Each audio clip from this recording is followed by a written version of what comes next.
You worked with Kanye before? Oh yeah, absolutely, numerous times. Yeah. Well, what name all the records that you did with Kanye so far? A lot of records don't have names, to be honest with you. But I did work on the last 2 to 3 projects that he put out or was working on, which would be the Cruel Summer, Watch the Throne, and the Yeezus. And now we're working on the Yeezus 2 project, production on that, as well as writing some records for that. I actually have a record for him and John Legend that I'm supposed to be playing next week. So we're looking forward to that. What is it like to work with Kanye? You know, because I mean, I've interviewed him before. You know, he's definitely kind of a very unique kind of figure. Oh yeah, totally. But I think it wouldn't be Kanye if he wasn't unique. You know what I'm saying? And that's the same type of way I feel whenever I'm around him and I'm working with him or this, that, or the third. You're never going to get the type of relationships, the type of introduction that you're going to get, or anything else. You know what I'm saying? If it wasn't with him, you know what I'm saying? I met a lot of dope people through him. Jay-Z being one of those people. Even like Kid Cudi's and Big Sean. Big Sean is like one of my very close friends. In the industry now, and I wouldn't have met him if it wasn't for Ye. So I just appreciate him moving the way that he moves and not being too much of himself to not be able to facilitate and do the other things that we need him to do as well outside of just the actual recording the song. So I appreciate him, man. He's a really dope guy.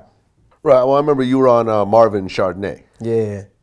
The crazy thing about Marvin Gaye and Chardonnay is that I had that song for maybe like a year and a half before I even gave it to Ye. It was just sitting on my computer. I actually made it when I was recording some stuff for Atlantic and for David Guetta. And I don't think anybody else could have done any justice for that record the way that Kanye did. Even with putting Big Sean on it, I just couldn't figure out what I wanted to do with it outside of the hook. So I'm glad that it fell in his hands versus anybody else's, to be honest. Is there kind of like an interesting Kanye story that kind of stands out of you guys working together? Like a yeah, moment? I got one little story, and I might get in trouble for saying this, but I'm gonna tell you anyway. So I think it was my first trip going up to work with Kanye, which is actually for the Watch the Throne project. We were recording in the Mercer, and he has a really dope engineer, one of the dopest engineers I've seen. His name is Noah. And I don't think Kanye knew that Noah was colorblind, and he was like trying to explain to him what clip you wanted him to move in the session. And he was like spazzing on him because he wasn't moving the right clip, but Noah didn't want to tell him that he couldn't see the color of the clip. So once he finally told him, dude, I'm colorblind, Kanye just kind of like shut down completely and was like, oh man, I feel terrible that I spazzed on you like that. So it was kind of funny. Another story that I have is that Kanye likes to have these round table discussions about, music or, just specific topics in general. And one time I had my road manager at the time had actually sat in the room with us and asked Kanye for a computer charger, I think. And Kanye spazzed on him and told him to get out.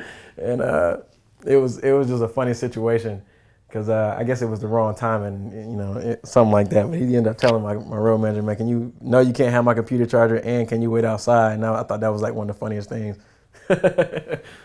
Well, so how exactly did Kanye react when that came up? It's almost like he was waiting for the open spot to throw the jab almost, especially when he was telling my road manager to get out. So he looked at him for a second. And it was just like, nah, man, you can't. And it's kind of weird. Can you like step outside or something? Like wait outside. It was just really funny to me, the way he said it to him. So we laughed about that for a while.